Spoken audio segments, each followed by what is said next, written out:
What's the matter? What's the matter? What's the matter? What's the matter?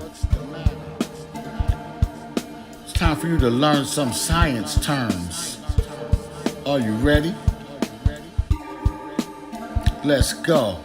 When you come to my science class, the measurement of matter is called mass. If I fill a space up, a cup or a room, the definition is volume. I hope you're listening intensely. The amount of matter in a space is density.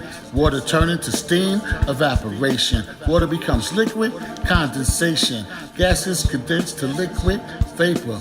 Do you also love the scientific flavor? Solids, liquids, and gases, states of matter. And if you eat too much cake, you get fatter. But I digress. When you study science, just do your best. Boiling is at 212 degrees Fahrenheit and freezes at 32 degrees. Aight? Yeah. What's the matter?